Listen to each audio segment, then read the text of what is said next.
Hi guys, मेरे YouTube channel में आपका हार्दिक स्वागत है।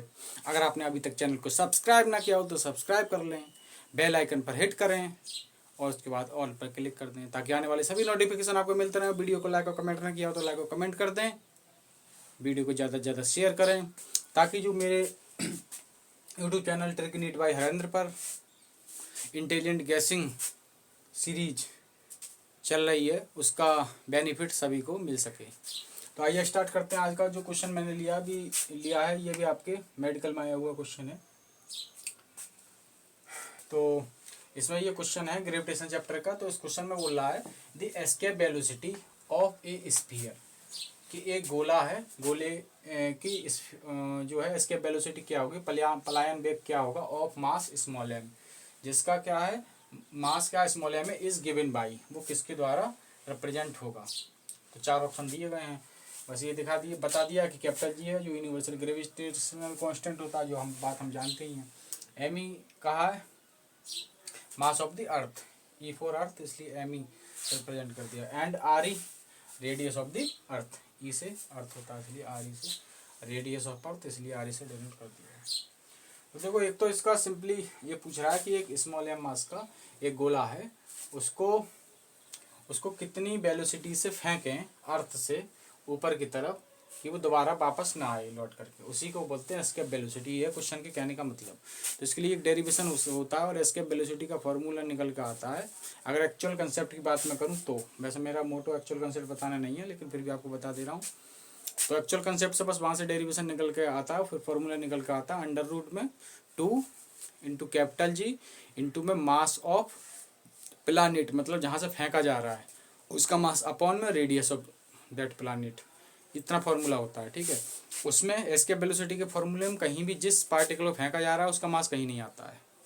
ठीक, तो ये तो होगा एक्चुअल कंसेप्ट, उसमें लगाएंगे और आंसर आज तुरंत आ जाएगा। ठीक है, तो जो है लेकिन हम देखना चाह रहे हैं कि जो है कैसे हम बिना एक्चुअल मेथड के, हमें पता ही नहीं, मान लो किसी को पता ही नहीं कि डेरिवेशन से कौन सा फार्मूला निकल के आता है एस्केप वेलोसिटी का, वो कैसे लगाएगा। या फिर कम टाइम बचा है, जल्दबाजी में सोच नहीं पा रहा, फॉर्मूला याद नहीं आ रहा है, तब भी क्या सोचेगा। तो डायमेंशन एनालिसिस अगर उसको आ रही है और फॉर्मूले में थोड़ा कन्फ्यूजन है तो वो थोड़ा सा एक आइडिया लगा सकता है पॉजिटिव स्कोर की तरफ या एग्जैक्ट पॉजिटिव स्कोर लाने की तरफ अप्रोच करके। तो देखते हैं कि क्या आता है, फिर एग्जैक्ट आता है, फिर अप्रोक्स आता है। अप्रोक्स हम पहुँचते हैं मतलब आंसर के करीब। तो देखो पहला ऑप्शन दिया गया √2GME इंटू एम अपॉन में आर ई।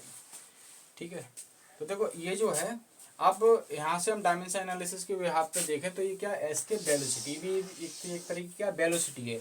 मतलब अगर हमें डायमेंशन LT-1 मिल जाए कहीं से, या फिर यूनिट जो है मीटर पर सेकंड मिल जाए, तो जो है उसी ऑप्शन के होने की प्रोबेबिलिटी हो जाएगी सही।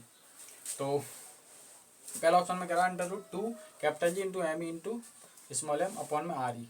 देखो ये जो दिया गया है ये एक तरीके से क्या है, ध्यान से देखो, ये जो पोटेंशियल एनर्जी का फॉर्मूला लिखा है अंदर ही अंदर इतना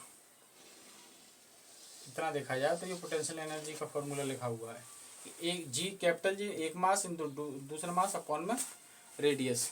तो एक तरीके से पोटेंशियल एनर्जी का फॉर्मूला लिखा हुआ है। तो इसका अगर हम लिखेंगे तो अंडर रूट में एनर्जी का क्या हो जाता है ml²T-2, और इसको जब अंडर रूट के बाहर लेंगे तो m का पावर प्लस का 1/2, l का पावर 1, t की पावर माइनस का 1, ये निकल के आएगा। अब ये तो होता नहीं है ना वेलोसिटी का ही डायमेंशन, तो ये ऑप्शन तो नहीं हो सकता। अब बी में पहुंचे हम। ठीक है, बी में कह रहा है √2GME अपॉन में आर ई। 2 का तो यहाँ कोई यूनिट नहीं होगा ना, उससे कोई असर नहीं पड़ेगा। ऐसे यहाँ 2 का कोई यूनिट तो होगा नहीं, ना कोई डायमेंशन होगी। तो ये कह रहा है GME अपॉन आर ई। अब देखो यहाँ से जो देखते हैं GME अपॉन आर ई। ठीक है, तो जी की डायमेंशन लगा दो, अगर नहीं पता हो तो आप निकाल भी सकते हैं जी की डायमेंशन। जी की डायमेंशन कैसे निकालोगे, फोर्स इक्वल टू जानते हैं ना, कैपिटल जी इंटू में M1 M2 अपॉन में R²। तो यहाँ से जी की डायमेंशन निकल के आती नहीं है, फोर्स की लगाओगे, फिर इसका एल स्क्वायर लगाओगे, फोर्स की क्या लगाओगे MLT-2, इसका एल स्क्वायर हो जाएगा, ये एम, एक एम का स्क्वायर हो जाएगा। यहाँ से जी की डायमेंशन निकल करके आती है MLT-A132 और ये माइनस का, ये डायमेंशन निकल कर आती है। एम ए की मास की तो एम ही हो जाएगी अपॉन में ये एल हो जाएगा। तो देखो एक एल से एक एल कैंसिल आउट हो जाएगा, तो मैं यहाँ एल का स्क्वायर कर सकता हूँ, ठीक। और एक प्लस का एम है, माइनस का एम है, तो ये प्लस का एम माइनस का एम कट गया।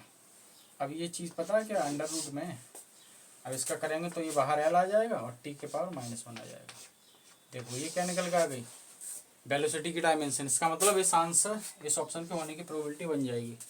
अब यहाँ पर भी ऐसे ही देख लो, यहाँ पर भी ऐसे सेम करोगे, बस 2 का ही तो अंतर है, मतलब यहाँ भी डायमेंशन यही निकल के आएगी LT-1। देख लो बिल्कुल वही तो करोगे सेम प्रोसेस, और 2 का ही तो अंतर, 2 का तो वैसे भी कोई डायमेंशन नहीं होती है।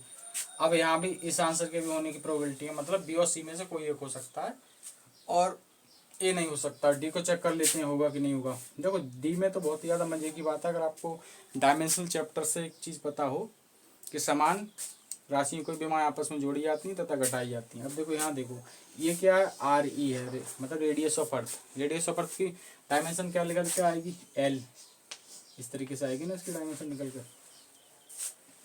और GME, ये क्या है, GME। देखो GME की जगह हम GRE² भी लिख सकते हैं।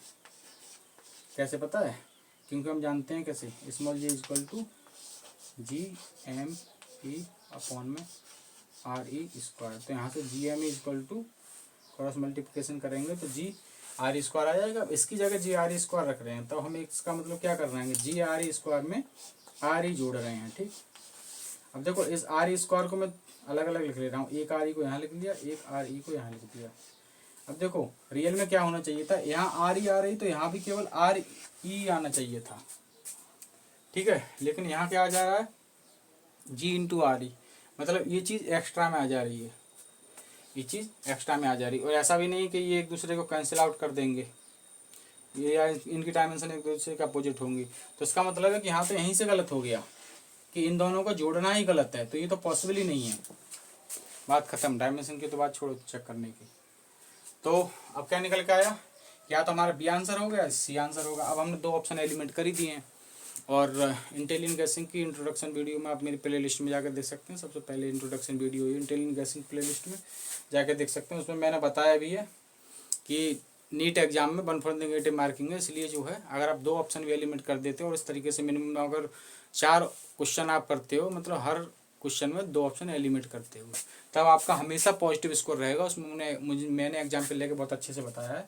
तो आप बी और सी में से कोई एक आंसर सही होगा, कोई सा भी एक मार दें, आपका पॉजिटिव स्कोर ही जाएगा अगर आप इस तरीके से मिनिमम 4 क्वेश्चन करते हैं। तो ये क्वेश्चन जो है इस तरीके से हमने डायमेंशन एनालिसिस से इसमें 2 ऑप्शन एलिमेंट कर दिए। और बाकी जो है वीडियो को देखने के लिए बहुत बहुत धन्यवाद। वीडियो को लाइक करें, कमेंट करें, शेयर करें ज़्यादा से ज़्यादा फ्रेंड के साथ, क्योंकि काफ़ी मेहनत लग रही है ये सब वीडियोज़ आपको बनाने के लिए। तो बाकी आप भी सपोर्ट करें, ज़्यादा से ज़्यादा फ्रेंड्स के साथ शेयर करें, क्योंकि इस तरीके का ऑसम सेशन कहीं भी नहीं मिलता है। क्योंकि ये सबसे ज़्यादा अजीब चीज़ ये है, ये सिर्फ तुक्के वाली चीज़ नहीं है कि अक्कड़ बक्कड़ बम्बे वो करके चारों में से कोई सा भी मार दिया, ऐसा तो नहीं है। इसमें 2 ऑप्शन एलिमेंट करा के मैं इंटेलिजेंट गैसिंग से 2 ऑप्शन एलिमेंट कराता हूँ मिनिमम, कभी कभी 3 भी हो जाते हैं। 3 हो जाते हैं तब तो 100% क्वेश्चन आपका सही हो जाता है। और 2 ऑप्शन भी एलिमेंट हो रहे हैं तब भी पॉजिटिव स्कोर ही आता है, क्योंकि मिनिमम 4 क्वेश्चन तो आप ऐसे कर ही लोगे, और उससे ज़्यादा करते तो पॉजिटिव स्कोर बढ़ता ही जाता है, घटता नहीं है। ये मैंने अच्छे समझाया इंट्रोडक्शन वीडियो में, उसमें आप देख सकते हैं। बाकी वीडियो देखने के लिए बहुत बहुत धन्यवाद।